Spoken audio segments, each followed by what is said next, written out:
오늘 본문은 지난 본문과 상황이 같습니다.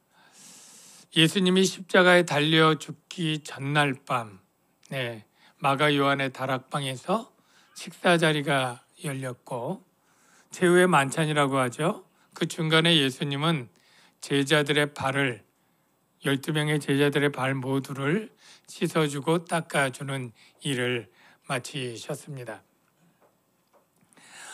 그 다음에 예수님께서 다 끝나고 이제 오늘 말씀을 하시는데, 지난번 말씀으로는 우리가 예수님께서 영적인 의미로 발을 씻어주는 것은 우리의 발이 아니라 실제는 우리의 더러운 죄악을 성결케 하시는 하나님이란 것을 보여주었습니다. 죄송하지만 에어컨 좀 내려주세요. 그리고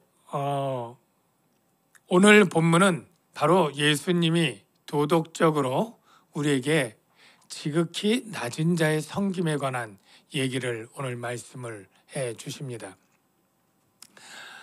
여러분들 혹시 신앙생활 중에서 어떤 생활이 중요하다고 생각을 하셔요? 이제 저를 보셔도 돼요. 에어컨 안 보셔도 되고. 보통 우리가 말씀 생활이 중요하다, 예배 생활이 중요하다, 기도 생활, 전도 생활 이런 것들의 중요성을 여러분들이 다 인정할 거예요. 근데 봉사 생활은 좀 어떻습니까? 봉사 생활. 봉사 생활 중요하지. 하면 좋지. 그러나 할 수 없을 수도 있지. 이렇게 얘기를 합니다. 에어컨 좀 꺼주시는 게 좋겠어요. 제가 자꾸 기침이 나고 해서 바람이 바로 오기 때문에 죄송합니다. 그런데 이 봉사 생활에 있어서 여러분 어떠세요? 선택인가요? 필수인가요? 여러분이 대학에 가면 과목들이 있는데 전공의 필수 과목이 있고 선택 과목이 있잖아요. 선택은 하면 유익하지만 안 할 수도 있지만, 필수는 졸업하기 위해서, 학위를 따기 위해서는 내가 하기 싫다고 안 할 수 없고 꼭 해야만 과목들이 필수 과목입니다. 나는 선택 과목을 대신 많이 했어요가 소용이 없죠. 필수는 꼭 해야 됩니다. 오늘 봉사 생활이 그런 의미에서 하면 좋고 안 해도 괜찮은 것인지, 아니면 주님은 이것도 필수처럼 꼭 해야 되는 것인지 오늘 그것을 우리에게 가르쳐 주고 있습니다. 자, 오늘 본문을 다시 한번 볼까요? 그들의 발을 씻기신 후에 옷을 입으시고 다시 앉아 그들에게 이르시되, 내가 너희에게 행한 것을 너희가 아느냐? 너희가 나를 선생이라 주라 하니 너희 말이 옳도다. 내가 그러하다. 내가 주와 또는 선생이 되어 너희 발을 씻었으니 너희도 서로 발을 씻어주는 것이 옳으니라. 이게 본문 세 구절인데요.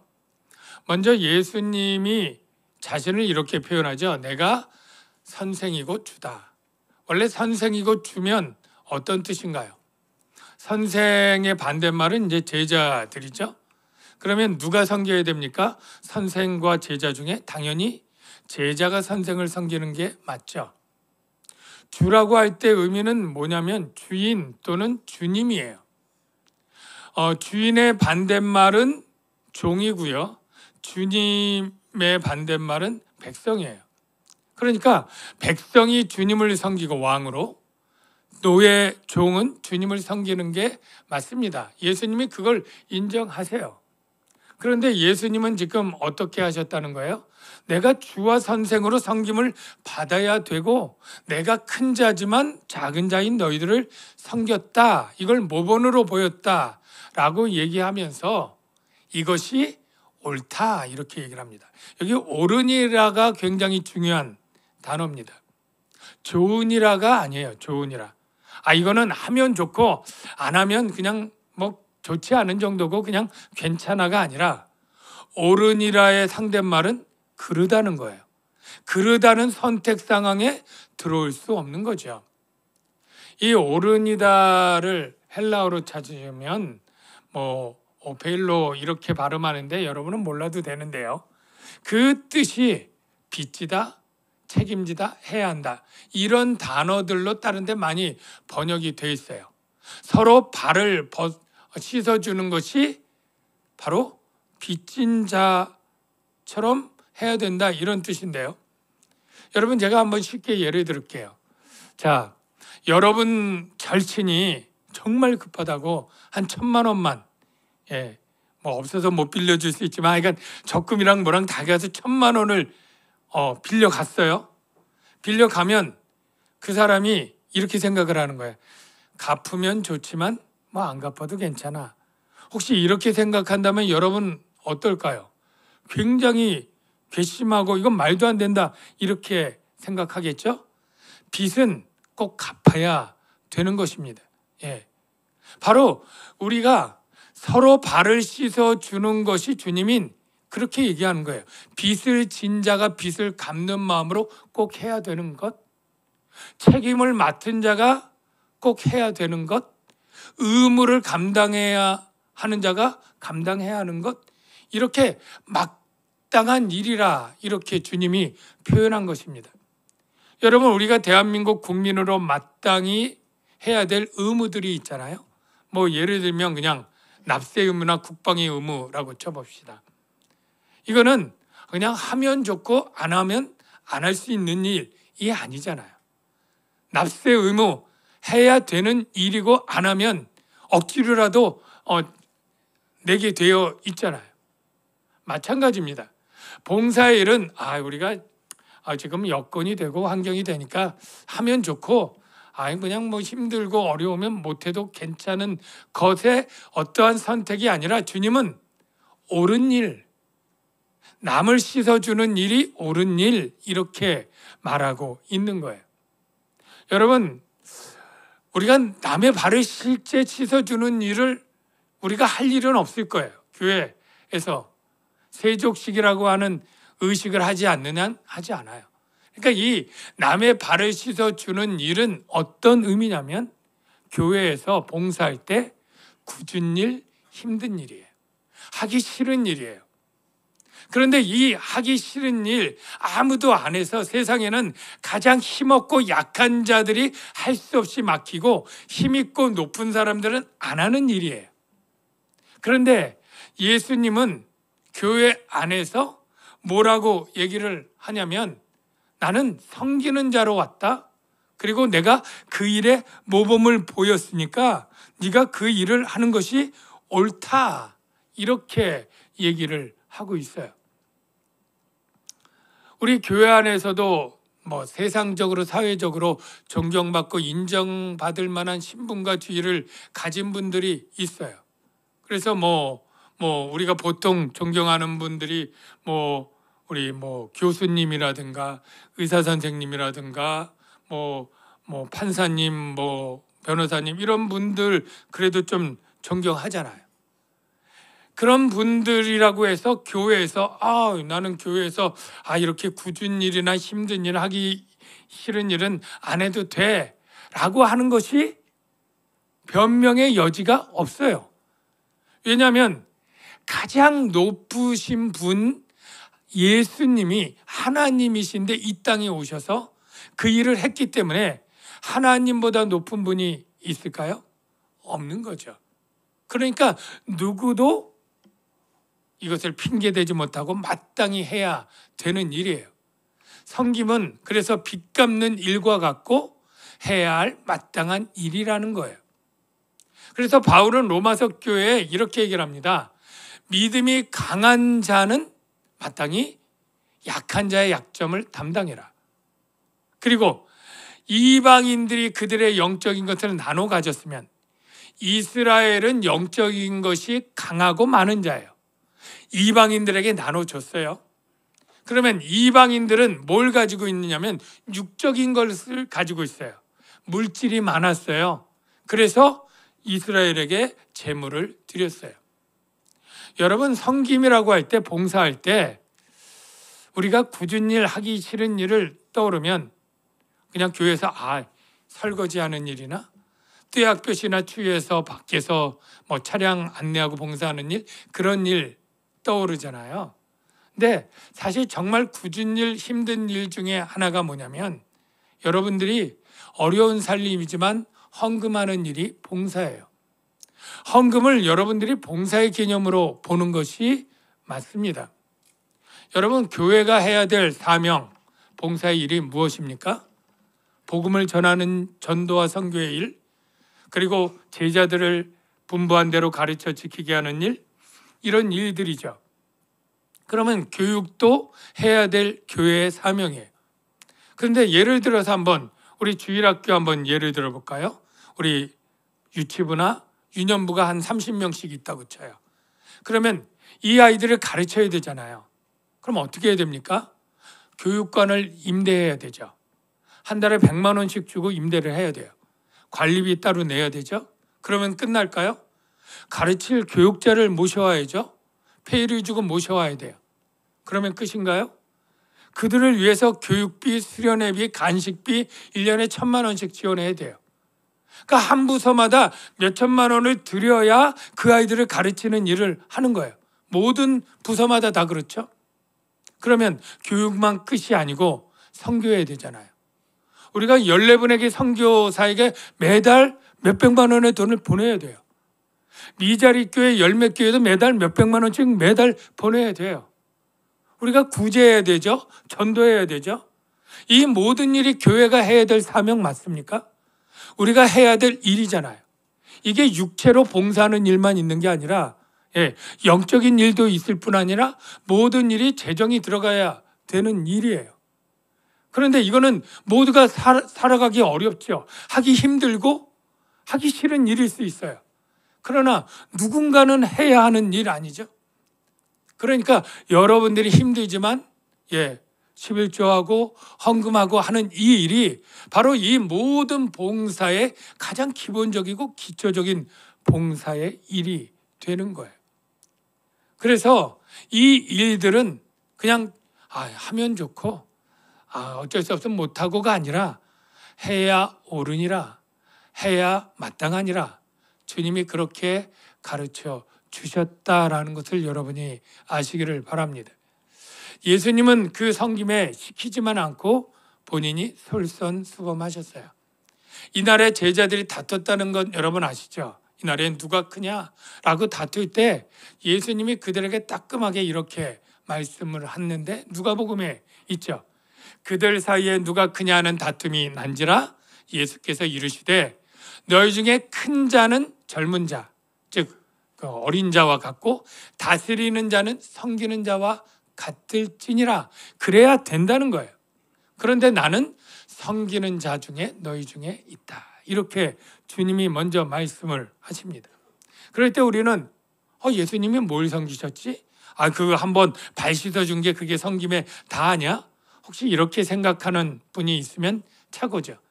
예수님은 보통 우리 제자들이 그리스도인들이 할 수 없는 가장 힘들고 가장 하기 싫고 가장 수치스러운 섬김을 하셨죠. 바로 벌거벗겨 주 예수들과 함께 십자가의 참혹한 죽음을 당하시는 그러한 섬김이었습니다. 빌립보서의 바울이 이렇게 표현을 하죠. 그는 근본 하나님의 본체시다. 가장 높은 분이죠. 그런데 하나님과 동등됨을 취할 것으로 여기지 않고 자기를 비워 종의 형체를 가졌다. 사람이 된 게 종의 형체입니다.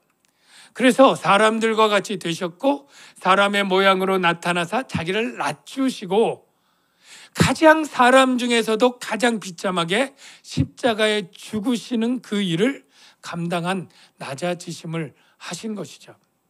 그렇기 때문에 우리는 세상에서 혹시 국회의원이나 무슨 시장이나 높은 사람이라 할지라도 내가 이렇게 세상적 지위와 신분이 있는데 어떻게 그렇게 굳은 일을 힘든 일을 해? 라고 변명할 여지가 없는 거예요. 예수님이 그렇게 하셨기 때문에. 그러면 예수님은 우리에게 봉사할 때 그 힘들고 어려운 거 계속 그냥 보상 없이 시키는 일만 하신 것일까? 아닙니다. 하나님은 그 섬김에 상을 예비해 주셨습니다. 그래서 우리가 15절 보면 내가 너희에게 행한 것 같이 너희도 행하게 하려 하여 본을 보였노라. 내가 진실로 진실로 너희에게 이르노니 종이 주인보다 크지 못하고 예수님보다 큰 제자가 없죠. 보냄을 받은 자가, 제자들이 보낸 자 예수님보다 크지 못하다. 당연하죠. 이것을 알고 행하면 복이 있으리라. 그러니까 여러분들이 봉사할 때 내가 사회적 지위가 있는데 이렇게 굳은 일을 해야 돼?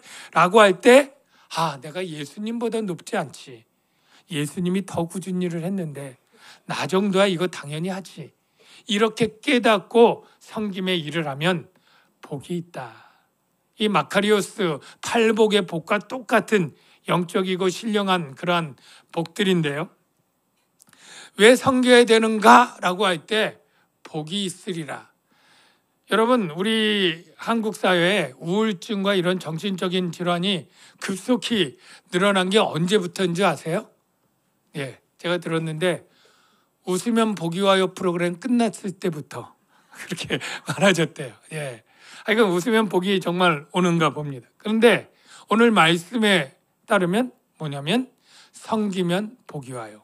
예, 이것을 알고 행하면, 섬기면, 봉사하면 복이 있으리라. 여러분, 그 록펠러라고 하는 사람을 아시죠? 미국의 석유회사 사장인데 90%를 장악해서 33세 백만장자가 되었고 43세로 미국의 최대 갑부가 되었고 53세는 전 세계를 통틀어 최대 갑부가 되었다. 그렇게 얘기를 합니다. 그런데 그가 그렇게 갑부였을 때도 별로 행복하지 않았는데 55세에 불치병 판정을 받습니다. 당신은 1년만 살고 죽습니다. 그러니 더 불행하게 느꼈겠죠. 병원에 그 비서들과 함께 다니는데 휠체어를 타고 다녔대요. 근데 병원에 어느 날 휠체어 타고 딱 들어가는데 어디에서 액자가 있고 액자에 문구를 봤는데 가슴을 탁 치는 그 액자가 있었대요. 뭐냐면 그 액자 내용이 주는 자가 받는 자보다 복이 있다. 근데 자기가 그렇게 부유했지만 자기가 행복하지 못한 게 주지 못했기 때문인가 그런 마음의 울림이 있었는데 막 거기서 시끄러운데 보니까 그 어떤 소녀 환자의 병원비를 엄마가 내지 못해서 막 실갱하고 막 이렇게 시끄러운 소리가 나더래요. 그래서 비서를 시켜서 몰래 그 병원비를 대납하게 했다는 거예요. 근데 그 소녀가 이제 완쾌돼서 퇴원할 때 그것을 소식을 듣고 너무너무 마음이 행복했다는 거죠. 그래서 이 록펠러가 그때부터 내가 주면서 살아야 되겠다. 그래서 학교에 기부금을 내고 종교단체, 사회단체, 자선단체 가리지 않고 많은 기부를 하면서 살게 되었는데 점차 행복하게 되고 그래서 1년만 산다던 그가 40년을 더 살아가지고 90 몇 세까지 살았다 이렇게 전해집니다. 정말 섬겨서 하나님께서 그 심령에 또 몸에 복을 주신 것 같은 예를 우리가 보게 됩니다. 근데 바울도 그 얘기를 합니다. 바울도 에베소 교회 설교할 때 이런 설교를 합니다. 범사에 여러분에게 모본을 보여준 것 같이 수고하여 약한 사람을 도와라. 그리고 주 예수께서 친히 말씀하신 내용이 있는데 주는 것이 받는 것보다 복이 있다. 이 말을 꼭 기억해라. 그렇게 설교를 합니다. 근데 여러분 혹시 성경 가운데 주는 것이 받는 것보다 복이 있다. 예수님이 말씀하신 구절이 떠오르시나요? 아마 안 떠오를 거예요. 왜냐하면 문자적으로 그렇게 말씀하신 게 없어요.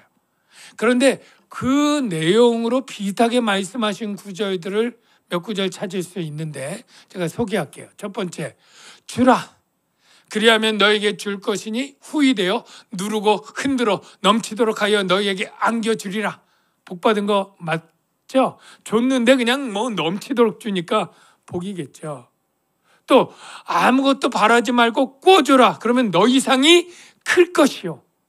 하나님이 상을 주는데 큰 상을 준다고 하는데 하나님의 약속이면 작은 것 아니겠죠. 복이 될 겁니다.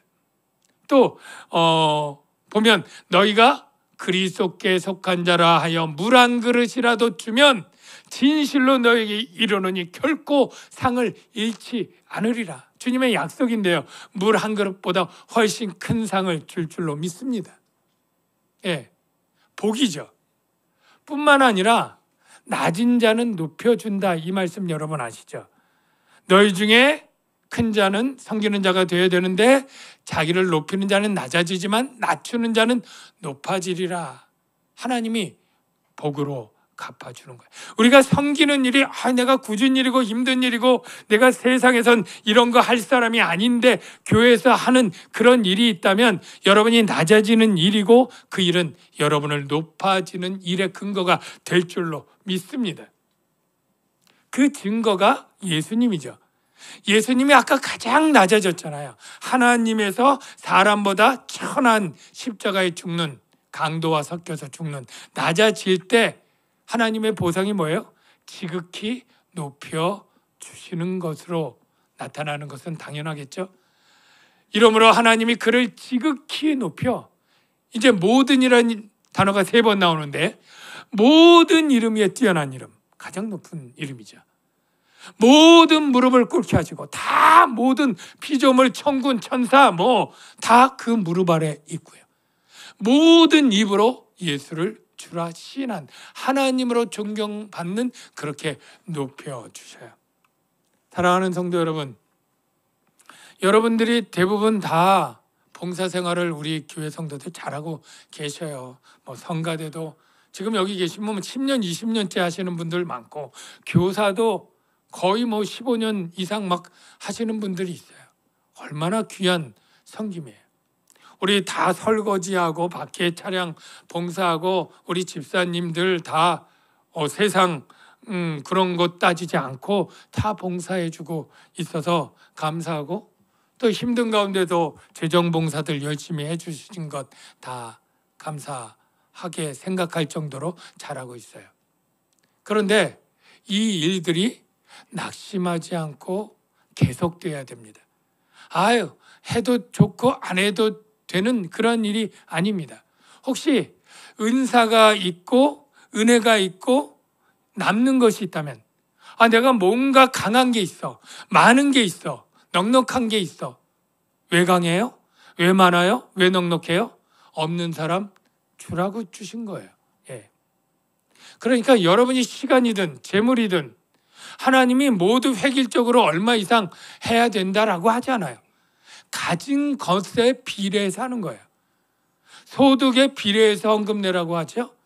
여러분이 가진 체력에 비례해서 봉사하면 되고요. 여러분이 받은 시간에 비례해서, 그리고 가진 은사대로, 은혜대로 하면 되는 거예요. 하나님은 이것을 선택으로 두지 않고 해야 마땅하다, 옳다라고 말씀했다는 것 여러분 기억하시기를 바랍니다. 이렇게 교회가 세워지는 것뿐만 아니라 교회를 무너뜨리는 일도 있는데요. 주님은 그것이 참 염려스러워요. 그래서 이 제자들 공동체 중에서 지금 가룟 유다가 배신할 거를 미리 알려주는 내용이 그 다음에 나옵니다. 여러분 18절을 보니까 이렇게 말씀하세요. 내가 너희 모두를 가리켜 말하는 것이 아니니라. 그러니까 12명 제자 다가 아니다. 나는 내가 택한 자들이 누구인지 알미라. 11명 안다는 거예요. 가룟 유다는 택한 자가 아니죠. 그런데 내 떡을 먹는 자가 내게 발꿈치를 들었다 한 성경을, 그런 성경이 있나 봐요. 응하게 하려는 것이니라 라고 해서 그 성경이 무엇인가 찾아봤더니 시편 41편 9절인데요. 내가 신뢰하여 내 떡을 나눠 먹던 나의 가까운 친구도 나를 대적하여 그의 발꿈치를 들었나이다. 발꿈치를 들었다는 것 옆에 보니까 말이 발꿈치를 차는, 제가 사진을 넣었는데 좀 설명을 할게요. 원래 말은 주인이 먹이도 주고 마구간도 지어주고 보살피니까 주인의 사랑에 늘 감사해야 되는데, 이 버릇없는 말이 뒷발을 차서 주인을 찬다는 건 뭐예요? 배신의 행위죠. 그런데 이 배신의 행위를 표현한 게 아까 시편 41편이 이게 다윗이 한 시인데요. 여러분, 다윗이 배신을 당한 일들 가운데 이 시를 쓰게 한 사건이 있습니다. 다윗이 나중에 그 압살롬이라고 하는 사랑하는 아들이 반란을 일으켜서 다윗을 죽이려고 왕이 되려고 했던 사건들을 아마 여러분 중 아실 텐데요. 아주 위경에 빠져서 있을 때 가장 모략가고 모사하고 다윗과 함께 했던 지략가가 있습니다. 그 사람은 아히도벨이라고 하는 사람인데 밧세바의 할아버지 뻘 되는 사람이에요. 그런데 이 아히도벨이 압살롬의 편으로 딱 바꿔서 이 다윗의 후궁과 동침해라 하는 그러한 계획을 내고 오늘 다윗을 기습해서 다윗만 죽여라 하는 아주 이 백성들을 끌어오고 전략적으로 아주 좋은 꾀를 냅니다. 하나님께서 그 꾀를 이제 막게 되어서 그는 결국 자기 계획이 성취되지 못하자 목을 매달아 죽습니다. 그런데 1000년이 지나서 이 배신의 아이콘 아히도벨처럼 이 가룟 유다가 동일하게 예수님의 제자로 3년이나 따라다니고 신뢰를 받아서 재정과 회개를 보는 그런 제자가 되어서 그 가까운 자리에 같이 밥을 먹고 있어요. 그런데 그가 이제 예수님 팔기 위해서 곧 떠날 거죠. 그 이야기를 바로 이 시를 인용해서 하는 겁니다. 그런데 예수님이 왜 이렇게 가룟 유다가 나를 팔 거야 이렇게 할 거야 좀 정확히 얘기는 하지 않고 그렇다고 안 하는 것도 아니고 이렇게 조금 정확히는 아니지만 미리 이 제자의 배반을 예고를 하는 때 그 이유가 뭘까요? 왜 이 가룟 유다의 배신을 이렇게 암시하듯이지만 짚고 넘어가는 이유가 뭘까요? 유다의 배신을 예언하는 이유가 19절에 있습니다. 19절을 볼까요? 이렇게 돼 있어요. 지금부터 일이 일어나기 전, 일이라고 하는 것은 가룟 유다의 배신으로 예수님 체포당하고 십자가에 죽는 일, 그 일이겠죠. 그 일이 터지기 전에 미리 너희에게 일러두면 일이 일어날 때 내가 그인 줄 너희가 믿게 하려 함이로라. 중요한 이유는 내가 그인 줄 너희가 믿도록 내가 그라고 하는 것을 믿음에서 흔들려서 요동해서 믿음을 떠나는 일이 없도록 하기 위해서 알려준다. 그런 얘기인데요. 여기 내가 그인 줄이 중요한 단어입니다. 신학적으로도. 내가 그인 줄이 뭐냐면요. 정답으로 그냥 딱 말하면 내가 그인 줄이는 내가 하나님인 걸 너희가 믿게 하려 합니다. 라는 그런 뜻이에요. 여러분, 내가 그인 줄이라고 하는 단어가 뭐 몰라도 되는데 하여간 설명을 들어보세요. 에고 에임이라고 하는 헬라어인데 이건 영어로 가면 I am이라는 뜻이에요. 에고는 I고 에임이는 비동사예요. 그러니까 나는 이다. 좀 이상하지만 나는 이다인데 비동사의 뜻 가운데는 그냥 존재한다. 그런 뜻도 있잖아요. 그러니까 에고 에이미가 바로 하나님의 호칭이에요. 그래서 요한복음 8장 24절에 보면 예수님이 이렇게 말해요. 너희가 만일 내가 그인 줄 믿지 아니하면 너희 죄 가운데서 죽으리라. 내가 그인 줄을 원어로 보면 에고의 의미 그냥 돼 있어요. 나는 이다. 나는 존재한다. 그들이 말하되 내가 누구냐라고 물으니까 예수께서 이르시되 나는 처음부터 너희에게 말하여 온 자니라. 그러니까 내가 그인 줄이라고 했다가 나는 처음부터 너에게 말하여 온 자 누굽니까? 창조주 하나님밖에 없죠. 태초부터 말할 수 있는 분 하나님이잖아요. 그러니까 예수님은 자기를 창조주 하나님으로 말하고 내가 그인 줄 이렇게 표현을 하는 거예요. 이 말이 어디에서 나왔냐면 모세가 하나님 이름 좀 가르쳐 주세요라고 물을 때 하나님이 뭐라고 말하냐면 하나님이 모세에게 이르시되 나는 스스로 있는 자니라. 근데 스스로 있는 자는 우리 국어 번역이고 히브리어로 보면 하야 아세르 하야인데 이 말도 영어로 하면 I am that I am이라는 거예요. 예. 그냥 I am이야. 내 이름은 I am이야. 예수님이 당신 누굽니까? 나는 I am이야. 그렇게 말하는 거죠. 예. 그러니까 예수님은 왜 이걸 중요시 여기냐면 가룟 유다가 배신을 했어요. 그럴 때 사람들이 막 말이 풍문이 도는 거예요. 예수님 하나님 아닌가 봐. 하나님이면 전지하신데 그 제자의 속마음도 아셔야 되는데 이 가룟 유다가 배신하는 것도 모르고 저렇게 배신당해서 체포당하는 걸 보니까 전지하신 하나님이 아닌가 봐. 우리 잘못 믿었어. 이럴 수 있잖아요. 그리고 예수님이 십자가에 잡혀 죽으실 때 예수님 하나님 아닌가 봐.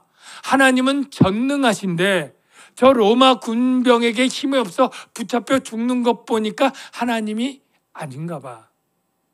이렇게 말이 돌 수 있잖아요.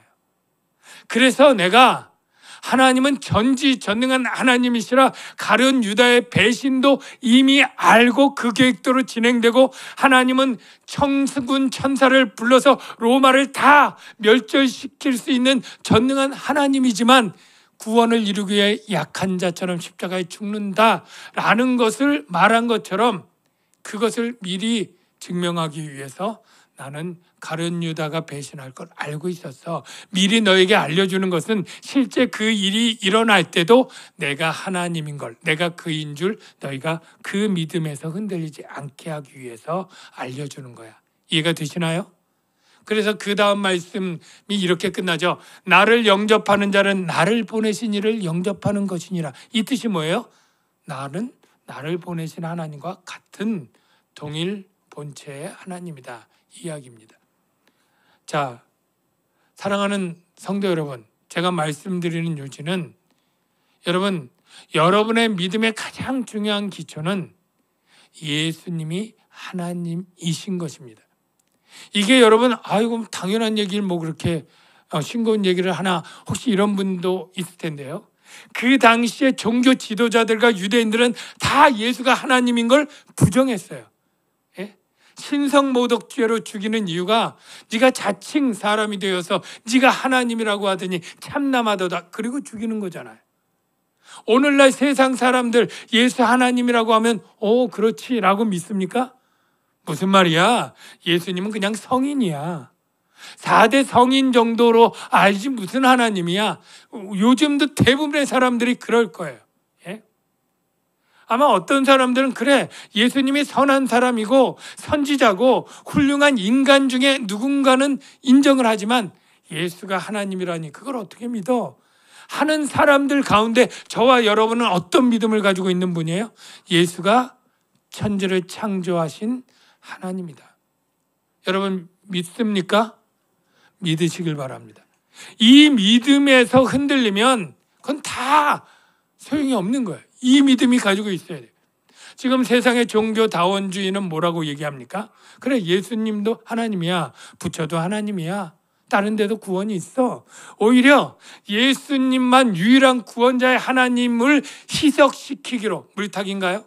모든 종교에도 구원자가 있고 구원이 있다는 가르침 가운데 여러분이 흔들리면 이것도 믿음에서 떠나는 거죠. 근데 중요한 거는 많은 그리스도인들이 믿음을 떠날 때 이렇게 신학적으로 나는 예수가 하나님인 게 못 믿어서 나 교회 안 다닐 거야.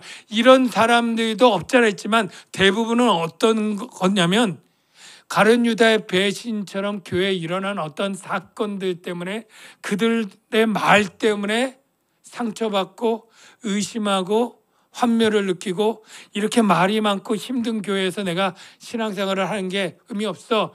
이래서 떠나는 사람들이 훨씬 더 많다는 것. 축복합니다. 여러분 평생 앞으로도 신앙생활 할 거잖아요. 죽을 때까지 할 때 아마 여러분들이 우리 교회에 계속 있든 혹 다른 교회를 가든 여러분의 믿음을 흔드는 일들이 일어나고 사건들이 일어나고 말들이 돌 때 여러분의 보배 같은 그 예수 그리스도가 하나님이시고 구원자라고 하는 이 믿음을 흔들 만한 유혹은 아무것도 없다라고 굳건히 생각하시고 여러분이 어떤 유혹이나 어떤 미혹에도 넘어가지 않고 굳건한 믿음으로 승리하시고 맡겨진 모든 일들을 은사대로 섬겨서 충성된 종으로 하나님께 인정과 상을 받으며 천국에 들어가는 저 여러분 되시기를 주의 이름으로 축원합니다. 기도하겠습니다. 하나님